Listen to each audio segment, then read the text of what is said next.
नमस्कार मित्रों, आप सभी का स्वागत है। आज हम मंगलेश डबराल जो कि उत्तराखंड के एक ख्यातिलब्ध साहित्यकार हैं, उनके बारे में जानेंगे और उनकी कविताओं के विषय में पढ़ेंगे। मंगलेश डबराल समकालीन हिंदी कवियों की श्रेणी में आते हैं।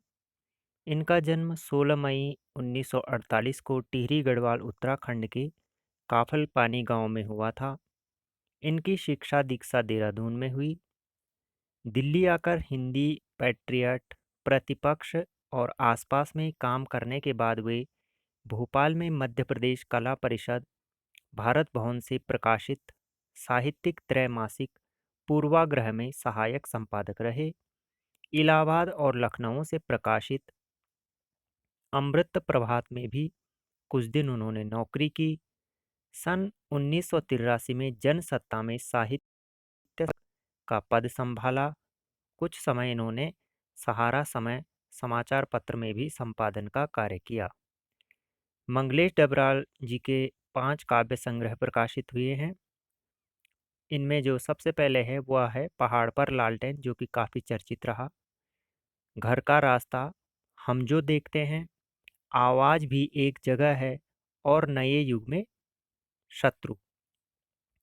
इसके अतिरिक्त इनके 2 गद्य संग्रह लेखक की रोटी और कवि का अकेलापन के साथ ही एक यात्रा व्रत, एक बार आयोवा भी प्रकाशित हो चुके हैं।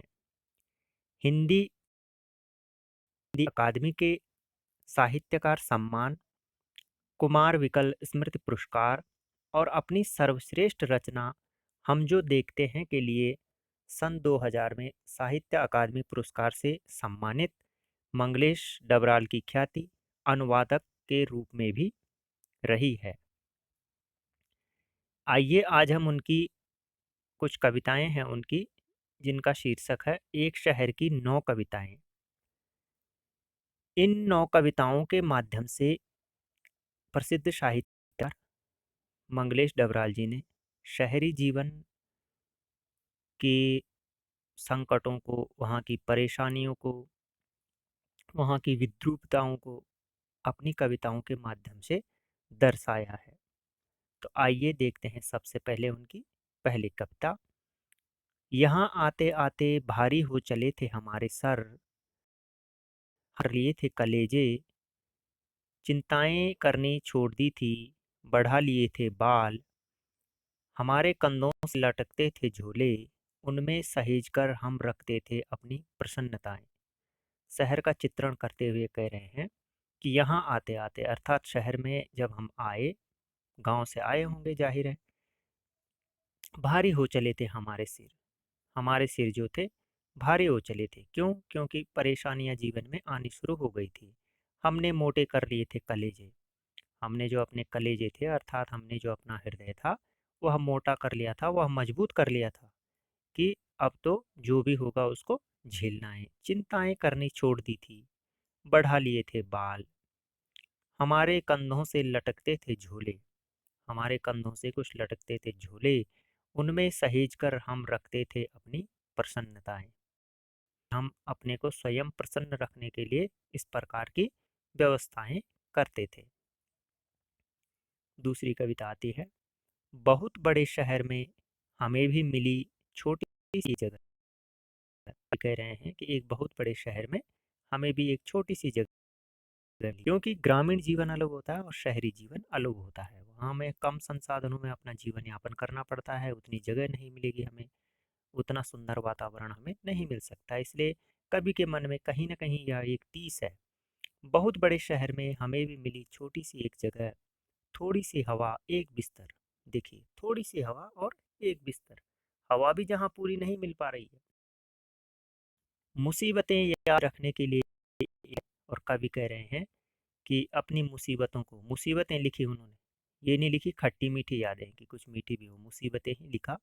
मुसीबतें याद रखने के लिए कवि ने एक डायरी लिखी, दिन में कई बार नमस्ते की, जितने भी लोग मिले उन्हें नमस्ते की, शाम को गम कत्ल किया, और शाम को जो है दिन भर के जितने भी दुख थे उनको हमने समाप्त किया जैसे तैसे, छिपकर दीवारों पर चिपकाए कुछ पोस्टर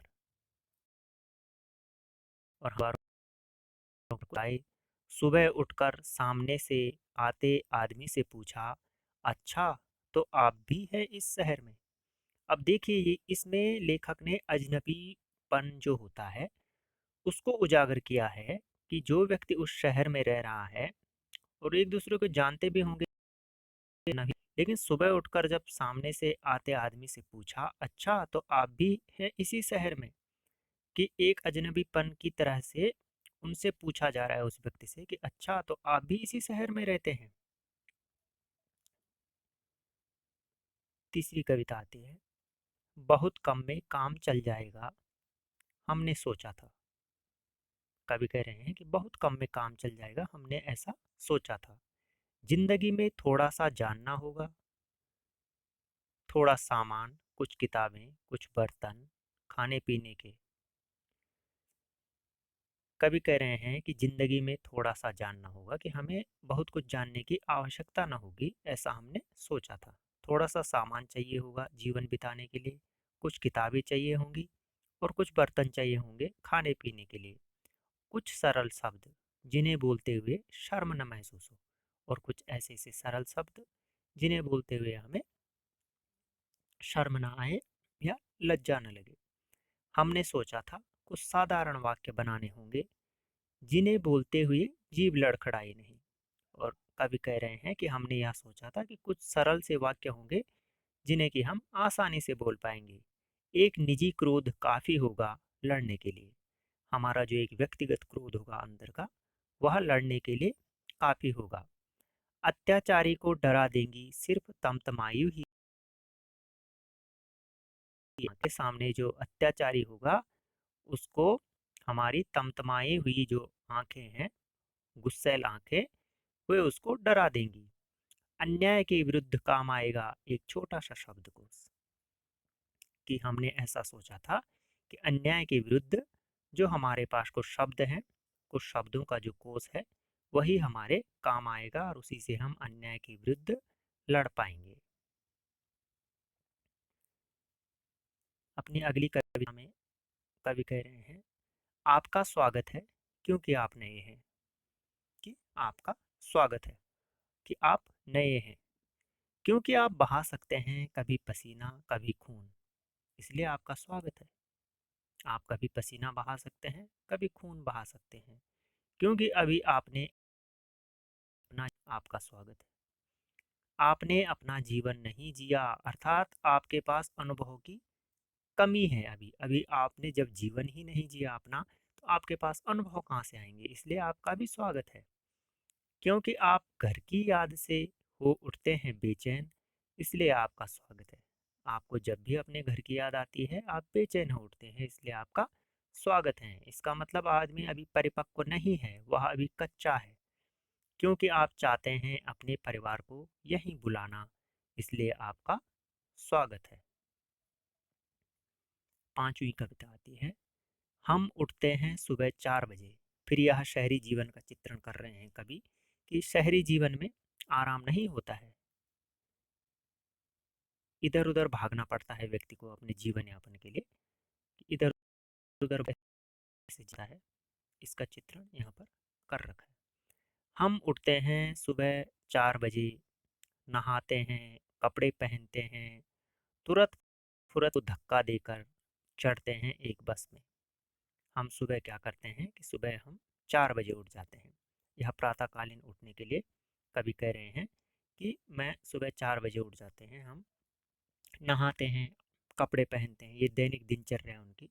तुरंत फुरत किसी को धक्का देकर चढ़ते हैं बस में, और जल्दबाजी में हम क्या करते हैं कि धक्का हम बस में चढ़ते हैं एक बस में। रास्ते में गुलमोहर के पेड़ देखते मुस्कुराते हैं, और जब हम रास्ते में जाते हैं तो जो गुलमोहर के वृक्ष हैं वे देखते हुए मुस्कुराते रहते हैं। अपनी बगल में बैठे आदमी से पूछते हैं, कवि कह रहे हैं कि हम अपने बगल में बैठे आदमी से पूछते हैं, अंदाज से कितना पैसा कमाया होगा आपने, कि आपने आज तक कितना पैसा कमाया। गुलमोहर का जो पेड़ है वह प्रसन्नता का प्रतीक है, वह मुस्कुरा रहा है, लेकिन व्यक्ति का ध्यान उसकी ओर नहीं है कि वह वृक्ष कितना प्रसन्न है। उसका ध्यान है भौतिक जीवन की ओर, उसका ध्यान अधिक है। वह दूसरे व्यक्ति से पूछ रहा है कि आपने कितना पैसा कमाया होगा। उसका ध्यान उस सौंदर्य की ओर नहीं है जो प्रकृति ने उसको दे रखी है, बल्कि वह भौतिकवादी बनकर एक बाहरी दुनिया की ओर भाग रहा है और दूसरे से पूछ रहा है कि आपने अंदाजन कितना पैसा कमाया होगा। अगली कविता आती है हमारी। हम यहाँ जानते हैं कुछ लोगों को, ये लोग हमें नहीं जानते। शहर की बात कर रहे हैं कि इस शहर में हम कुछ लोगों को जानते हैं, लेकिन वे लोग हमें नहीं जानते हैं। उनके मुखौटे मिलते हैं जगह जगह, सजे हुए भवनों और बाजारों में। कभी यहाँ पर आधुनिक मनुष्य का चित्रण कर रहे हैं, शहरी जीवन का चित्रण कर रहे हैं कि मनुष्य के जो मुखौटे हैं, अर्थात जो उसके रूप हैं विभिन्न, वो जगह जगह मिलते हैं सजे हुए भवनों और बाजारों में। कहीं वो कुछ दिखाई देता है, कहीं वो कुछ दिखाई देता है। वे अगर हमें जानते तो यह भी जानते हैं कि हम जानते हैं उन्हें।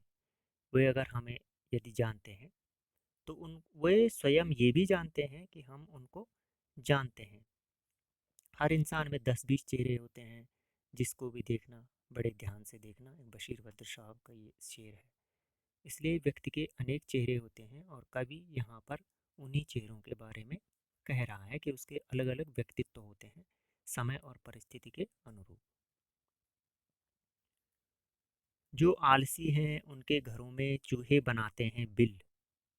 जो आलसी लोग हैं उनके घरों में चूहे बिल बनाते हैं, खोदते हैं दीवारें, और उनकी घरों को, जो दीवारें हैं उनकी घरों की, उनको चूहे खोद देते हैं। जो लोग कैसे हैं, जो आलसी हैं, किसी अन्य की बात नहीं कर रहे हैं। आलसी कि जब व्यक्ति आलसी हो जाता है तो उसे कुछ भी नहीं दिखाई देता है कि उसके आसपास कई चीज़ें नष्ट हो रही हैं, उससे कोई भी इससे फर्क नहीं पड़ता है।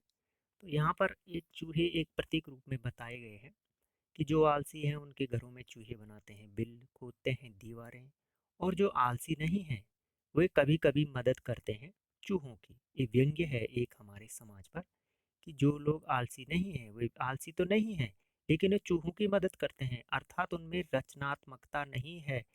वे सभी विध्वंसकारी हैं, विध्वंस में ही सहायता करते हैं, वो विध्वंसक हैं। अच्छे बच्चे तुम क्यों रोते हो सबके सामने, प्यारी लड़की तुम अपने आंसू क्यों छिपाए रहती हो, भले आदमी तुम्हारे आंसू कैसे सूख गए। शहरी जीवन का चित्रण। अच्छे बच्चे तुम क्यों रोते हो, हे अच्छे बच्चे तुम तो बहुत अच्छे बच्चे हो, फिर रो क्यों रहे हो सबके सामने। प्यारी लड़की तुम अपने आंसू क्यों छिपाए रहते हो, तुमने अपने आंसुओं को छिपाया क्यों रहता है, भले आदमी तुम्हारे आंसू कैसे सूख गए। इस तरह से शहरी जीवन में कवि ने जो भी देखा, लोगों की पीड़ा, भय, अवसाद, तनाव, उसका चित्रण उन्होंने अपनी कविताओं में किया है। लॉटरी बेचने वाली लड़कियां हंसती हैं चौराहे पर, किसी को नहीं मिला इनाम, किसी का नहीं फटा छप्पर। ये सबसे बड़ा प्रश्न है कि आवश्यकता क्यों है लड़कियों को लॉटरी बेचने की। क्योंकि उनको अपना जीवन चलाना है, अपनी आजीविका चलानी है। तो ये हमारे समाज पर एक व्यंग्य है, हमारी जो सामाजिकता है, हमारा जो समाज का ढांचा है उस पर व्यंग्य है कि जब हम छोटी छोटी बच्चियों को शिक्षित नहीं कर सकते हैं, उन्हें अच्छी शिक्षा नहीं दे सकते हैं, उन्हें अच्छा जीवन नहीं दे सकते हैं, तो इस प्रकार से हम अपने समाज को आगे कैसे बढ़ा सकते हैं। तो ये लॉटरी बेचने वाली जो लड़कियां हैं वे हंसती हैं चौराहे पर, वे हंस रही हैं चौराहे पर कि किसी को नहीं मिला इनाम, किसी का नहीं फटा छप्पर। कि आज जो हमने लॉटरियां बेची थी उसमें किसी को भी इनाम नहीं मिला और किसी को भी कोई पुरस्कार नहीं मिला। इस तरह से आप हमारे इस YouTube चैनल को सब्सक्राइब करें और हिंदी और अन्य ज्ञानवर्धक सामग्री के लिए आप इस चैनल को अवश्य सब्सक्राइब करें और देखते रहिए इसी तरह के ज्ञानवर्धक वीडियो। बहुत बहुत धन्यवाद आप सभी का, आपने इस वीडियो को देखा, और इसको शेयर और कमेंट करना बिल्कुल भी ना भूलें। आप सभी का बहुत बहुत धन्यवाद।